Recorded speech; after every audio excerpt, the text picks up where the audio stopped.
I would like to now introduce our next congressional speaker, Senator Ron Wyden of Oregon. Senator Wyden was elected to the United States Senate in 1996. He previously represented Oregon's 3rd District in the United States House of Representatives. Throughout his career, he has been a strong proponent of technology and innovation, and we look forward to hearing his comments today. It's my pleasure to introduce to the stage Senator Ron Wyden.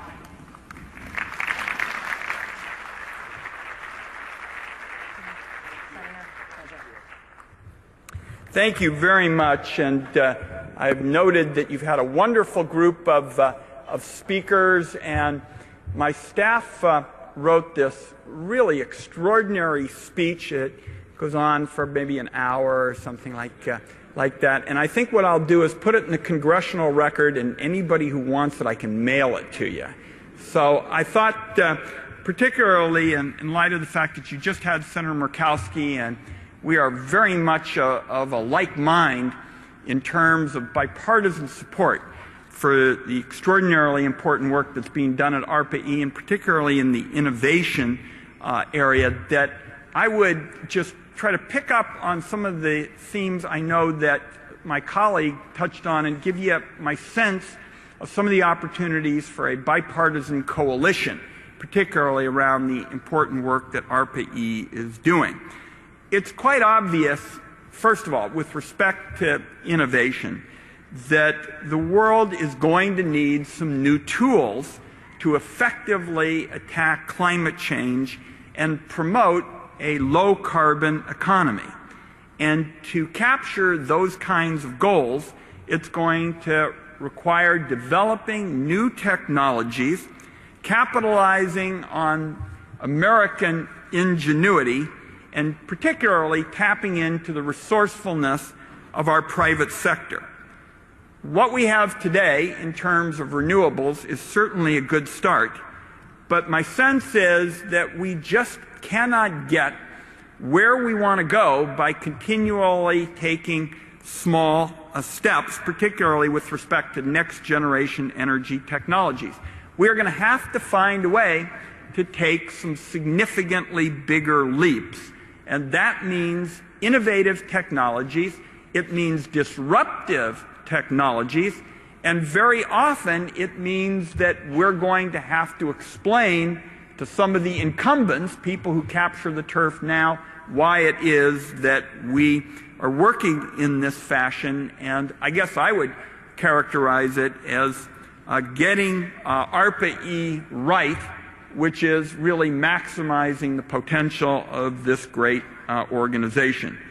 My view is ARPA-E is investing in technologies that can revolutionize the energy landscape, and we ought to effectively try to build on it. The bottom line, and why ARPA-E has attracted support, bipartisan support in our committee and elsewhere, is that this is an organization that has a track record of leveraging public and private partnerships. Public and private partnerships that in effect provide a path to converting research into commercial products. And so you show taxpayers they're getting their money's worth when they invest in these kinds of projects, and then as the projects are commercialized, we create the kinds of high-skill and high-wage jobs that come about as a result of the technologies. And I want to cite one example in particular of the challenge ahead, and that is energy storage. Energy storage, and I'll just give you my own kind of personal account of it. We have a wonderful staff person named Dave Barrett, who several years ago came to me and said, I got to tell you, I think energy storage is going to be of enormous benefit to the country.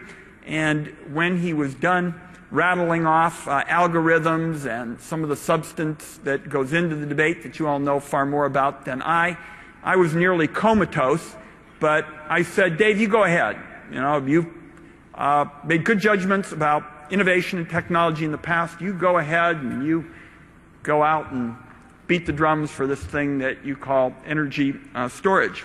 And when we produced it originally, you know, we said this is going to really be something that's going to be long-term, and it's going to be a yawner.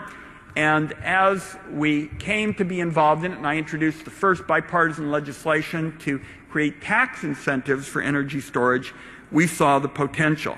There's an Oregon company, Energy Storage Systems, that's leveraging an ARPA-E grant to develop new cost-effective storage technologies to allow electric customers to take advantage of low-cost electricity when demand is low in regions of the country that have time-of-day pricing.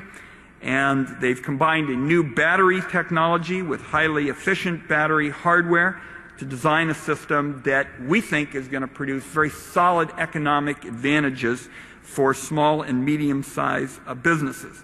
We'd also like to acknowledge architectural applications for their innovative work on air conditioning and efficiency. So it's clear that energy storage has real potential, and with respect to intermittent sources of energy, particularly wind and solar, I think it is really transformative in terms of its potential. Last point I'd make, and we'll do it briefly, is natural gas in the transportation sector. The first hearing that we had in the Energy Committee, because of the ability to really produce a winning narrative for our country in terms of jobs. Natural gas is 50% cleaner than the other fossil fuels. We also wanted to see it as an opportunity to tap the potential, particularly for transmission and transportation. And we think that with innovation, and particularly the work that ARPA-E is doing to eliminate some of the barriers in this area, that natural gas, cheaper and cleaner than petroleum, and for many vehicle fleets, a cost-effective alternative, ARPA-E will help us get to the point where widespread adoption is a critical aspect of policy, and we have built it into our infrastructure. So let me use that as a wrap-up kind of point. As far as I'm concerned, ARPA-E is doing some of the most important work that's before the government now, and that is encouraging the private sector to promote innovation, help us get new products out across the country. And I so appreciate the chance to come. And given the fact you've had Senator Murkowski and I here in the space of the last 15, 20 minutes, I hope that's a signal to all of you that there is very significant bipartisan support for the important work ARPA-E is doing. Thanks for having me. Senator, thank you for